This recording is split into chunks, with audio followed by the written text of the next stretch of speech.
ఈ లోకంలో అన్నిటికంటే అత్యంత కఠినమైన పనేంటి?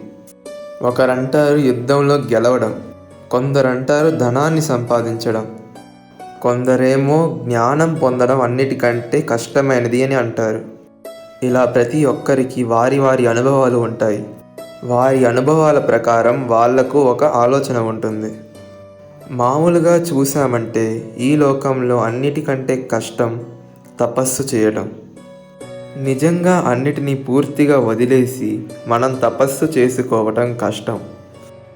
ఈ ప్రపంచంలో, ఈ సమాజంలో, మన కుటుంబం మధ్యలో అందరితో ఉండడం, అలాగే దైవస్మరణతో ముందుకు వెళ్ళటం, ఇది కూడా చాలా కష్టమైనది. ఎందుకంటే మీరు ఇలా చేసేటప్పుడు అప్పుడు మీ సహనాన్ని పోగొట్టే వ్యక్తి ఇంకొకరు ఉండరు. మిత్రులు కానీ, చుట్టాలు కానీ, ఇంకెవరైనా కానీ ఎవరైనా ఉంటారు. ఈ సమాజంలో మీ కుటుంబంతో కలిసి బతుకుతున్నప్పుడు ఎవరో ఒకరు మధ్యలో వస్తూ ఉంటారు. అలాగే మీ సహనాన్ని పరీక్షిస్తూ ఉంటారు. వచ్చి వాళ్ళు మీ ఓర్పుని చెడగొడతారు. ఇక అప్పుడు వద్దు అనుకున్నా అలా జరుగుతూ ఉంటుంది. ఎందుకంటే వాళ్ళ ఆలోచన మీకంటే భిన్నంగా ఉంటుంది. వాళ్ళ పనులు మీకంటే భిన్నంగా ఉంటాయి. వాళ్ళ కుటుంబం మీకంటే వేరుగా ఉంటుంది.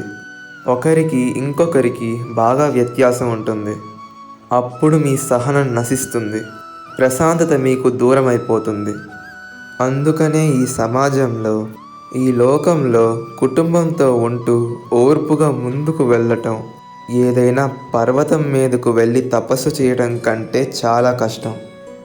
ఏ వ్యక్తి ఇదే సమాజంలో, ఇదే కుటుంబంలో, అదే మనుషుల మధ్య అలా ఉంటారో, ఇంకా ఓర్పుగా ముందుకు వెళ్తూ ఉంటారో, ఎవరైతే సహనం నేర్చుకుంటారో వాళ్ళకే జీవితంలో ఆనందం అనేది దొరుకుతుంది.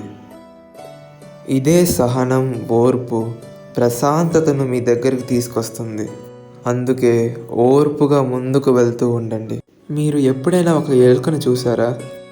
అది ఎప్పుడు ఏదో ఒకటి వెతుకుతూనే ఉంటుంది, పరిగెడుతూనే ఉంటుంది.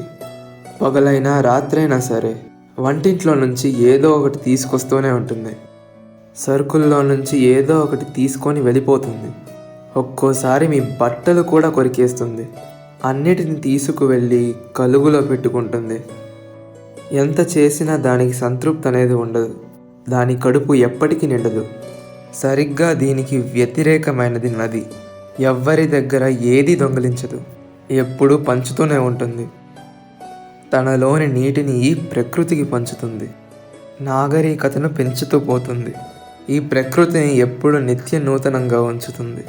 నది ఎంత నీటిని పంచినా సరే ఆ నది ఎప్పటికీ ఖాళీ అవ్వనే అవ్వదు. దీన్ని బట్టి మీకేం తెలుస్తుంది? ఎవరైతే ఎప్పుడు లాక్కొని తింటారో వారికి ఎంత తిన్నా ఆకలి తీరదు. ఎవరైతే అందరికీ పంచుతూ ఉంటారో అతడిని ఆ ఆకలి ఏమాత్రం బాధించలేదు. ఎలుక అందరి దగ్గర వస్తువులు లాక్కుపోతూ ఒంటరిగా మారిపోతుంది. అందరికీ శత్రువుగా మారిపోతుంది. కానీ నది కేవలం పంచడం మాత్రమే తెలుసు. అందుకే ప్రజలు కన్న తల్లిగా భావించి పూజలు చేస్తూ ఉంటారు. అందుకని లాక్కోవడం కాదు, పంచడంలో నమ్మకం ఉంచండి. ఆ నమ్మకమే మిమ్మల్ని ఎంతో గొప్పవారిగా చేస్తుంది. మనమందరం జీవితంలో ముందుకు వెళ్ళాలని చూస్తూ ఉంటాం. దానికోసం కష్టపడతాం, ఇబ్బందులు పడతాం. కానీ అప్పుడప్పుడు మన చుట్టుపక్కల ఉండేవాళ్ళు, మన స్నేహితులు కావచ్చు, తెలిసిన వాళ్ళు కావచ్చు, లేదా శత్రువులు కావచ్చు, వీళ్ళు ముందుకు వెళ్ళడం చూసి మనం ఒక్కొక్కసారి అక్కడే ఉండిపోతాం. అంటే దీని అర్థం ఒకవేళ మనలో ఏదైనా తప్పు ఉందా? మన ఆలోచన సరిగ్గా లేదా? కాదు. చాలాసార్లు మనలో ఏ తప్పు ఉండదు. మన ఆలోచన సరిగ్గానే ఉంటుంది. కానీ ఏదో ఒక చిన్న విషయాన్ని మనం అర్థం చేసుకోలేకపోవచ్చు. మనం ఎదుటి వాళ్ళని చూడటానికి ఆసక్తి చూపిస్తాం. వాళ్ళు జీవితంలో ఎలా ముందుకు వెళ్తున్నారనేది మాత్రమే చూడాలనుకుంటాం. ముందుకు వెళ్ళటానికి వాళ్ళు ఏమేమి చేస్తున్నారో, వాళ్ళు ఏదైతే చేస్తారో దానివల్ల వాళ్ళకి లాభం ఎలా వస్తుంది, మనం ప్రయత్నం చేస్తూ ఉంటాం వాళ్ళ జీవితంలోకి తొంగి చూడాలి అని. వాళ్ళ పనులు, వాళ్ళ దినచర్యలు చూడాలని మనం ప్రయత్నం చేస్తూ ఉంటాం. అందుకే మనం వెనక ఉండిపోతాం. ఒకవేళ మీరు ముందుకు వెళ్ళాలనుకుంటే మీ చూపు కూడా ముందుకే ఉండాలి. ఖచ్చితంగా అదే దారిలో ముందుకు వెళ్ళి తీరాలి. మీరు ఏం చెయ్యాలో అది చూడండి, ఎలా చెయ్యాలో అది చూడండి. మీ ప్రయత్నాలు, మీ అనుభవాలు చూసుకోండి. ఇంకా అదే దారిలో ముందుకు వెళ్ళండి.